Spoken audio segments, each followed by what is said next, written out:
Hey guys, what's up? Bisectatron here from OneHive Gazette, here with the next video, and as I talked about earlier, this one is sort of an attack strategy video, you could call it. Maybe not quite similar to some of the other attack strategy videos I've done, but today we're talking about back-end dragons, or I guess you could just call them hero-killing dragons.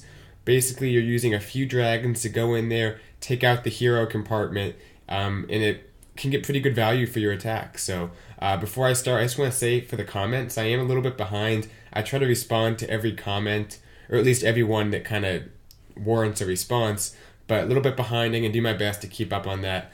So just sit tight if you've noticed I haven't been quite as active in the comments. But anyway, as far as this video goes, I want you guys to focus on 3 things that would make it so you would want to use dragons on a base. And this is kind of the old-fashioned, before dragon attacks were popular, where you use 6 or 7 and queen walk. This is now kind of the old-fashioned, how they were originally brought back at Town Hall 9, which is only using 2 or 3, maybe a rage, to get in there and kill the enemy queen when she's offset like that. So a few things to look for. 1, air defenses obviously have to be offset, but pretty much any anti-3-star base will have that. Some more so than others, so pay attention for that. Another thing is convenience. If your kill squad can get the king and the queen and get there, you know what, just do that. Come in with the kill squad. But on a base like this especially, they're so offset from like this area of the base that it's kind of out of the way. If you want to attack that area, to have to go all the way over for the heroes. And people are putting their bases like this more and more, where the heroes are so far from any traps or anything that it really needs you to split up your attack force, and dragons are a great way to only have to invest 40, 60 troop space, maybe 1 spell, but get both heroes. And going right in with that, another thing to look for is the king. If the king is in that area, that's a free thing they're going to get. He can't target dragons. As long as they have the time to take him out, the king is a great bonus if he's in that compartment. So look for that as well. But anyway, those are the things you want to look for. Obviously, it helps if there's no archer towers or expos that are too far to the outside, because you kind of have to funnel in your dragons. Although on some bases, the heroes are so exposed that you might not even need to funnel them in that much. Because I've been seeing it more and more, and maybe it's just because this war had a lot of attacks that it's making it look like that. A lot of attacks that use dragons, that is. But I don't know, I think there's something with the bases.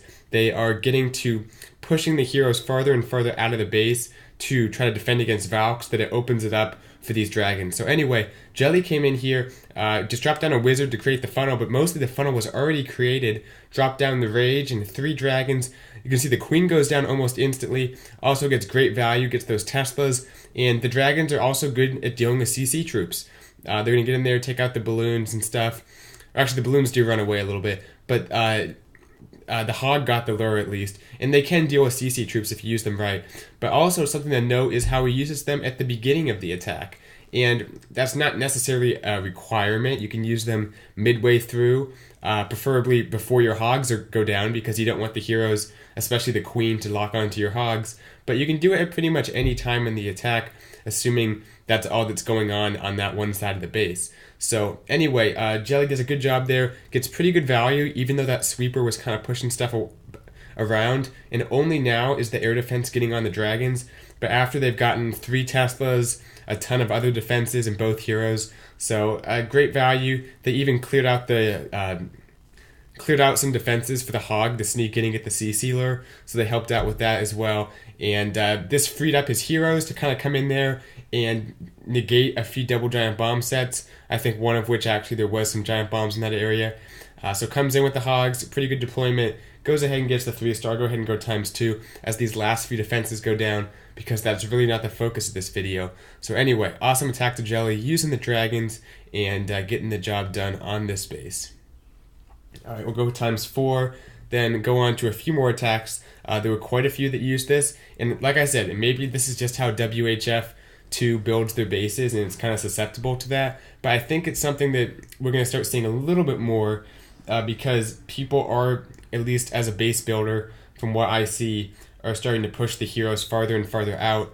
A great example is this base. I mean, there's so much dead space. There's that dead zone compartment, then there's 2 different little inlets of all these trash buildings, And then even the queen is pretty deep into the compartment next to that. So she's so far from any reasonable double giant bomb spots or any defenses that you have to use a split hero attack. Obviously, you can do a suicide king or something like that, but the dragons tend to work better, especially if there's no air defenses in the area, because they're so tanky and they do quite a bit of damage. Anyway, though, the queen walk starts first. Like I said, the dragons don't have to necessarily come first. It's just however you want to do your attack, whatever works easiest for deployment. So the queen's making her way through.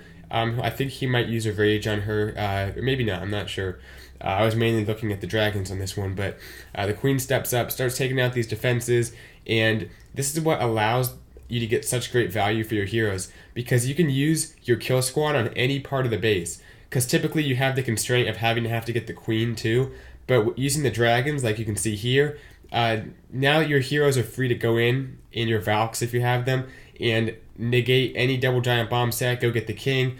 You can see he actually does a kind of a king trade right here, and then gets double duty because the king tanks for the hogs. But anyway, you might notice at the beginning that the dragons hit a black air bomb, and that is a bit of an issue. So I would always, I wouldn't say expect it, but be ready for one. If there is one there, which isn't that rare, you might want to have a backup plan. So 3 dragons is a safe number to bring. And you can see here that expo set on ground, so the dragons can get over there, take it out. And actually the air defenses were very far away from that queen compartment, so the dragons are going to stay up for pretty much the entire attack. So awesome job. Still has 2 rages, not even used. And just crushed this base. Good job to Rigo, getting the 3-star and doing it using dragons. Alright, we'll go ahead and fast forward just a few more buildings at the bottom and the top. And this one's over, goes ahead and drops that rage for the dragons to help them move through the base a little bit quicker for cleanup. So let's go on to base number 24. Just down a little ways here. Looking at Warlord, and he once again is using dragons, but a little bit different here, not so heavy on the hogs and mainly focusing on some Valks. So obviously doesn't have to be a hog attack, but typically it coincides with a ground attack because typically it will, although you might see a variation every once in a while. But for the most part, the dragon attacks with like 5-6 dragons, I really haven't been seeing at all. Maybe it's a time issue, or maybe it's something else I'm missing. I don't know. The extra expo damage definitely did something to both queen walks and air attacks in general. So, I don't know. I've seen some Golaloon, but not many dragon attacks, besides just a few queen killer dragons, whatever you want to call them. But looking at this base, another great example, has both heroes, both very exposed, and the dragons just come in here, take them out, and once again uses the dragons to drop in a few hogs on the part of the base they've taken out to get the CC lure. The king actually doesn't quite go down, but no big deal. Got some damage on him at least, and the CC's lured out. That one dragon is going to do a little bit of damage to those archers before it goes down. That one air defense was pretty close, so didn't get a ton of value, but I think it was definitely still worth it because it's freeing up his kill squad to come at this base from a much more preferable angle. You can see here comes in, there goes the king, puts a heal down for him and the Valks, and they're just going to walk through this base, has a few more heals for them. And the nice thing is that little double set of walls make sure they're not going to, except for those few Valks that take the jump for some reason, they're not going to go out to those trash buildings, so he doesn't have to worry about bringing a jump. He knows they're going to go to that next wall and continue to make their way through the base, taking out the defenses that are left. Few balloons to help out here, but this base is already done, and definitely got some good value for those dragons. The king is still up, like I said, but the Valks can take care of him, no problem. Everything kind of converging on this last little area of the base. But yeah, that's the strategy, guys. One more time, what you want to look for is the king and the queen in the same compartment and exposed in that compartment. It might be easier if there's no archer towers or anything like that, because people sometimes get sloppy. They don't put an archer tower to guard against like a minion funnel, and that might let you make a free, easy funnel to make sure your dragons go in there, because obviously funneling is important.